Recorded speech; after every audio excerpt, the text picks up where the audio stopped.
ప్రేక్షకులకు నమస్కారం అండి. పెన్న పుస్తకం తీసుకున్నారు కదా. ఇప్పుడు మనం మంచి మూలిక గురించి మాట్లాడుకుందాం అండి. మీ అందరికీ బాగా తెలిసినదే, వంటింట్లో ఉన్నదే, ఇంట్లో వాడుకునేదే దాల్చిన చెక్క. దాల్చిని అంటారు, గుడ త్వక్ అంటారు. అంటే దాల్చిని చెట్టు యొక్క బార్క్ అండి. ఇది ఈ రకంగా ఉంటుంది. ఇది కొంచెం లేత కర్రను తీసింది అనమాట. ముదిరిన దాన్ని తీసింది. చుట్ల చుట్ల కింద కూడా వస్తాయి. మంచి సువాసన వస్తుందండి ఇది. అలాగే తీయగా ఉంటుంది.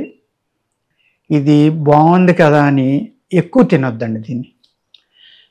దీన్ని వాడడం వల్ల ఏమవుతుందంటే వీర్యం పలసపడుతుంది పురుషునికి. అర్థమైందండి.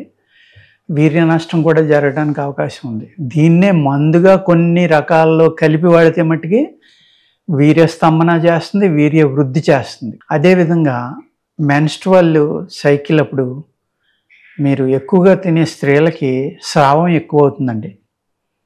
దీన్ని అతిగా తింటే కనుక, గర్భిణీ స్త్రీలు తింటే కనుక గర్భస్రావం అవటానికి కూడా అవకాశం ఉంది. ఇది అర్థమైంది కదండి. దీనిని వెలిగారం అంటాం, పొంగించిన వెలిగారం. ఈ రెండు చూర్ణాలు కలిపి వేడి నీళ్ళలో కషాయంగా కాసి అస్తమానం ఇచ్చేవారు పూర్వం. ఇవ్వడం వల్ల ఏమవుతుందంటే చనిపోయిన శిశువు బయటికి వెళ్ళిపోయేది. అర్థమైంది కదండి. అందుచేత ఏంటంటే ఇది మెన్స్ట్రువల్ సైకిల్లో ఈ రక్తస్రావం, ఋతురక్తం అనేది ఎక్కువగా వెళ్ళడం కోసం దీన్ని వాడేవారు. అతిగా వెళ్తుంది ఇది ఎక్కువ తినడం వల్ల. అందుకు దీన్ని వాడేటప్పుడు గర్భిణీ స్త్రీలు చాలా జాగ్రత్తగా వాడాలండి. అర్థమైంది కదండి. దీనిని అనేక రకాలుగా వాడుకోవచ్చు. నోట్లో పెట్టుకుని చిన్న ముక్క చప్పలేస్తూ ఉంటే మీ నోటి దుర్వాసన, పంటిలో ఉన్న క్రిములు అయిపోయి సువాసనతో కూడి ఉంటుంది మీ మౌత్ అనేది. నోటి దుర్వాసన ఉన్న వాళ్ళకి ఇది చాలా బాగా పనిచేస్తుందండి. దీన్ని చిన్న ముక్క, మరీ అతిగా తినొద్దు, ఇంతకంటే చిన్న ముక్క. దీన్ని ఇంకా 2 ముక్కలు చేసుకోండి. శుభ్రంగా కడుక్కుని దీన్ని ఎండలో ఎండబెడతారు కాబట్టి దీని మీద డస్ట్ ఉండొచ్చు, అనేక రకాలు ఉండొచ్చు. అందుకు శుభ్రంగా కడుక్కుని దీన్ని చిన్న ముక్కలు చేసుకుని ఆరబెట్టుకుని ఈ సైజు దీన్ని బొగ్గన పెట్టుకుని చప్పలించండి. తీగా ఉంటుంది, మంచి సువాసనగా ఉంటుంది కదా. దీన్ని చిల్లి గింజలు అంటాం మనం. అంటే ఏదంటే ఇండుపు గింజ అంటారు చాలామంది. చిల్లి చెట్టు అంటారు, ఇండుపు గింజ అంటారు. ఆ ఎండుపు గింజని మాకు ఆంధ్రాలో మా చిన్నప్పుడు గంధం తీసి అది ఎర్రటి నీళ్ళు వస్తాయి. వర్షాకాలం కాలువలన్నిటిలో, నదుల్లోని కాలువల్లోని ఎర్రటి నీళ్ళు వస్తాయి. కొండల మించి వస్తాయి కాబట్టి, ఎర్రటి కొండల మించి వస్తాయి కాబట్టి ఆ మడ్డు నీళ్ళలో కలిసి ఎర్రగా చిక్కగా వచ్చాయి. మా కాలువల్లో కానీ బోధుల్లో కానీ నీళ్లు ఒండ్రు మట్టితోటి కూడుకున్న నీళ్లు వచ్చాయి. ఆ నీళ్లు ఇరిగిపోయి మంచి నీరు పైకి తేరడం కోసం ఆ ఇండుపుకాయ అనేది గంధం తీసి ఆ గంధం బిందెలో వేసి మేము తిప్పేవాళ్ళం చిన్నప్పుడు. చక్కగా ఇరిగిపోయి ఆ బురదంతా అడుక్కు దిగిపోయి తేట నీళ్లు పైకి తేరతాయి అన్నమాట. ఆ మడ్డి నీళ్లు తేరాలి, మనం తాగడానికి బాగుండాలి అంటే ఇండుపుకాయ గంధం కలిపేవాళ్ళం. అదేవిధంగా ఆలం అంటాం కదా, పట్టిక. ఆ పట్టికను కూడా పౌడర్ చేసి కలిపినా కూడా నీళ్లు విరిగిపోయి నీళ్లు చాలా పరిశుద్ధంగా తయారవుతాయి. కానీ ఎక్కువ ఎండుపుకాయ కలిపితే తాగడం వల్ల ఏమందంటే కొంచెం నులి నొప్పి, కడుపులో నొప్పి వస్తుంది. అదేవిధంగా ఎండుపుకాయలో కొంత లైట్ టాక్సిన్ కూడా ఉంది. దాన్ని శుద్ధి చేయాలి అంటే ఏం చేయాలంటే పాలల్లో ఉడకబెట్టుకుని దాన్ని పేస్ట్ కింద చేసుకుని ఎండబెట్టి పౌడర్ చేసుకోవచ్చు. అలా అయితే ఈజీగా పౌడర్ అవుతుంది. లేకపోతే అది మీరు ఎండుపుకాయ అనేది ఎంత ప్రయత్నించినా పౌడర్ అవ్వదండి. లేదు, దాన్ని బద్దలు చేసి నేతిలో వేపించుకున్నా కూడా శుద్ధి అవుతుందండి, ఆవు నెయ్యిలో. అర్థమైంది కదండి. ఆవు పాలలో కానీ ఆవు నెయ్యిలో కానీ దాన్ని వేపించుకోవడం వల్ల శుద్ధి అవుతుంది. ఆ శుద్ధి చేసిన ఎండుపుగాయని, అంటే పాలల్లో ఉడకబెట్టుకున్న ఎండుపుగాయని మీరు పేస్ట్గా చేసుకుని, అది 10 గ్రాములు ఉందనుకోండి, ఈ దాల్చిన చెక్క చూర్ణం 10 గ్రాములు కలుపుకోవాలి.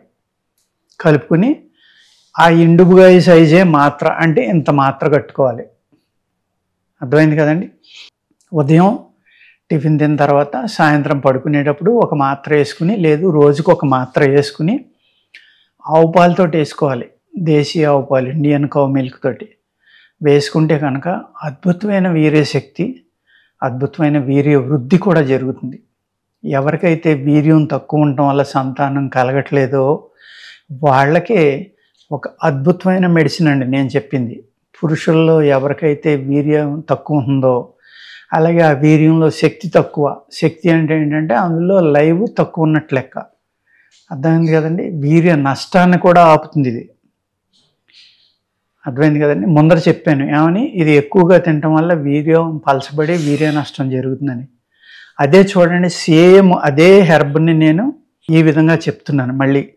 ఇక్కడ దీని గుణం ఎలా మారిపోయింది, ఎండుపుకాయతోటి చిల్లి గింజ అంటాం మనం, ఆ చిల్లి గింజతోటి దీన్ని కలిపేటప్పటికి దీని గుణం మారిపోయింది, ఒక అద్భుతమైన మూలికగా మారింది. ఇదే మూలికను అటు చెప్తున్నారు ఇటు చెప్తున్నారని కొంతమందికి సందేహం వస్తుందని మళ్ళీ ఇన్నిసార్లు మీకు వివరంగా చెప్తున్నా, వివరించి. దీనిని ఏం చేయాలి, సన్నటి పౌడర్ కొట్టుకోవాలి. చిల్లి గింజలను ఏం చేయాలి, ఎండుపు గింజల్ని ఆవు పాలల్లో ఉడకబెట్టుకోవాలి, మెత్తగా అయ్యే వరకు ఉడకబెట్టాలి. కుక్కర్లో ఉడకబెట్టండి, ఇప్పుడు కుక్కర్లు ఉన్నాయి కదా, అద్భుతంగా ఉడికిపోతాయి. మెత్తగా ఉడికిపోయి పొంగుతుంది. అది బాగా మెత్తగా అయినాక దాన్ని మిక్సీలో వేసి కొట్టుకున్నా, కలవంలో వేసి నూరుకున్నా, అది తడిగా ఉండగా నూరుకుంటా దాంట్లో దానికి సరిపడి పౌడర్ కూడా వేస్తే మాత్ర కట్టడానికి అవుతుంది మీకు ఈజీగా. ఆ మాత్ర కట్టుకోండి, ఆ గింజ ఎంత ఉందో అంతే మాత్ర కట్టుకోండి. ఏది ఉడకబెట్టిన తర్వాత సైజు కాదు, ముందరున్న సైజు మాత్ర కట్టుకుని పాలతోటి వేసుకోండి. ఒకవేళ మీకు అరగలేదు, ఏమన్నా ఇబ్బందిగా ఉందనుకుంటే మాత్రే వేసుకోండి. మీ శరీరం యొక్క బరువును బట్టే మాత్ర అనేది నిర్ణయించారు. నేను చెప్పే మాత్ర యావరేజ్ మనిషికి అంటే ఒక 60-65 కేజీలు, 30-40 కేజీలు ఉన్న వాళ్ళకైతే తక్కువ వేసుకోండి, డోసు తగ్గించి. అదే 100 కేజీలు ఉన్న వాళ్ళైతే 2 పూటలు వేసుకున్నా మీకు ఏముండదు, కొంచెం సైజు కూడా పెంచుకోండి. ఇది మీ శరీర తత్వాన్ని బట్టి, శరీర బరువును బట్టి మీరు జాగ్రత్తగా మాత్ర నిర్ణయం అనేది చేసుకుని వాడుకోండి. అద్భుతమైన గుణం ఇస్తుంది ఇది మీకు, చక్కగా మీ యొక్క మ్యాన్ పవర్ని పెంచుతుంది. అర్థమైంది కదండి. మంచి వీర్య వృద్ధిని ఇస్తుంది, వీర్య శక్తిని ఇస్తుంది, రెండాటిని ఇస్తుంది ఇది ఇప్పుడు నేను చెప్పిన ఈ ఫార్ములా. అదేవిధంగా దీనిని మసాలా దినుసుల్లో కూడా వాడుకుంటాం మనం, అనేక కూరల్లో వాడుకుంటాం.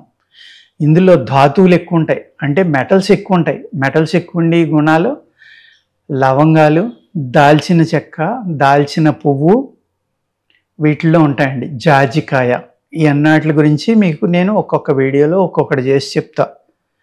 అర్థమైంది కదండి. ఈ దాల్చిన చెక్కను వాడుకోవటం వల్ల ఎంత మంచి ప్రయోజనాలు ఉన్నాయో. కానీ దీన్ని ఇలా డైరెక్ట్గా పచ్చిదాన్నే వాడుకోవద్దండి, కొద్దిగా వేడి చేయండి. వేడి చేస్తే దీంట్లో ఏమన్నా టాక్సిన్స్ ఉంటే బయటికి పోయి అతి అద్భుతంగా అమృతం లేక మీకు ఆయుర్వేద శాస్త్రంలో కానీ, మీ కూరల్లో కానీ, నేను చెప్పిన ఈ ఫార్ములాస్లో కానీ చాలా చక్కగా ఉపయోగపడుతుందండి. చేసుకుని దీని ఫలితాన్ని చూడవలసిందిగా కోరుతున్నాను. నమస్కారం.